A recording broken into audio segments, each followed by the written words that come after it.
Friends எல்லோரும் எப்படி இருக்கீங்க? நல்லா இருக்கீங்களா?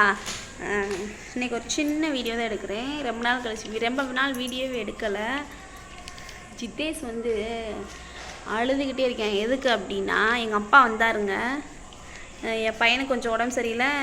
சொல்ல வேணால் பழம், இளநீ, காய், கறி எல்லாமே வாங்கிட்டு வந்தாங்க. எல்லாம் சமைச்சு கொடுத்தோம், சாப்பிட்டாச்சு. இன்றைக்கி இருந்தாலே இருக்கணும் அப்படின்னு சொல்லிட்டான் என் பையன் எங்கள் அப்பாவை. எங்கள் அப்பாவும் பொறுக்க முடியாமல் இருக்கிறாரு. அங்கே ஊரில் 1008 வேலை இருக்குது, இருந்தாலும் பேரையும் சொல்லிட்டானே அப்படின்னு சொல்லி இருக்கிறாரு. எங்கள் அம்மா ஹாஸ்டல் போயிட்டாங்க. இருந்தாலும் எங்கள் அம்மாவையும் கண்டிப்பாக வரணும் அப்படின்னு சொல்லிட்டான். எங்கள் அம்மாவும் வந்துட்டாங்க வாடிப்பட்டிக்கு. இப்போ எங்கள் அப்பா வந்து எங்கள் அம்மாவை கூப்பிடத்தாங்க போயிருக்காங்க.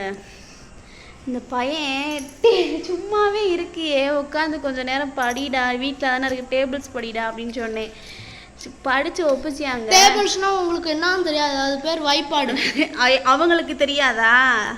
எல்லாமே தெரியும். என் ஃப்ரெண்ட்ஸ் உங்களுக்கு தெரியாமையா இருக்கும். எங்களுக்கு நாங்கள் படிக்கும்போது நாங்கள் தமிழ் மீடியத்தில் படித்தோம். அப்போ எனக்கு டேபிள்ஸ் என்ன தெரியாது, வாய்ப்பாடுனா தான் தெரியும். கத்தி கத்தி சொல்லுவான். இப்போ இங்கிலீஷ் மீடியத்தில் சிபிஎஸ்சியில் படிக்கிறதுனால இது வந்து இங்கிலீஷில் சொல்லுதான் என் பையன். பாருங்கள், இப்போ எங்கள் அம்மா கூப்பிட போயிருக்காரு எங்கள் அப்பா. இப்போ படின்னு சொன்னதுக்கு இவன் காரணத்தை எப்படி சொல்கிறியா ஒப்பிக்கும் போது, ஐயையோ தாத்தா என்னை அடிவாங்க விட்டுட்டு போயிட்டாரு, இன்னைக்கு நீங்கள் ஒப்பிக்கலாட்டி என்னை அடிச்சு பிடிவீங்க அப்படின்னு வந்து சொல்லி அழுதுகிட்டு இருக்காங்க. இப்போ கொடிமுந்திரி பழம் சாப்பிட்றாரு.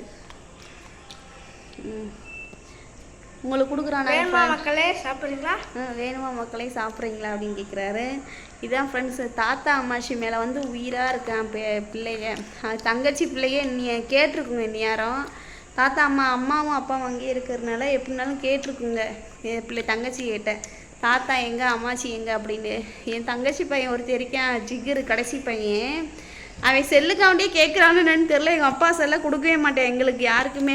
24 நேரமும் யூடியூப்பில் வீடியோ பார்த்துக்கிட்டே இருப்பேன், கேம் தள்ளிக்கிட்டே இருப்பேன். வீடியோ பார்த்து அப்படியே ஷார்ட்ஸ் பார்த்து அவன் கேட்குறான்னு தெரில. என் தங்கச்சி பொண்ணு கேட்கும், இருந்தாலும் அவனும் கேட்பேன். தாத்தா மேலே பாசத்தில் கேட்பேன், அம்மாச்சி மேலே உள்ள பாசத்தில் கேட்பேன். செல்லுக்காண்டி இல்லை கேட்பேன். தங்கச்சி மகளும் கேட்கும். இப்போ ஜித்தேஷ் வந்து அம்மாச்சி தாத்தாவை விட மனசு வரல, அதனால் வாராங்க ஃப்ரெண்ட்ஸ். எங்கள் அம்மா அப்பா கூப்பிட போயிருக்காரு, வாராங்க. உங்கள் வீட்டில் எப்படி அம்மாச்சி தாத்தாவை எப்படி உங்கள் பிள்ளைய எப்படி ரொம்ப விரும்புங்களா இல்லை அவ்வளோவா இருக்குங்க? அது கொஞ்சம் லிமிட்டாக இருக்கலான்னு தெரியல. என் பிள்ளை வந்து அம்மாச்சி தாத்தாவே உலகம், நீ கூட வேணாம், எனக்கு அம்மாச்சி தாத்தாவே வேணும் அப்படின்ற ஒரு லெவலுக்கு இருக்காங்க எங்கள் பிள்ளைய. 3 பேர் பிள்ளைகளுமே அப்படித்தேன்.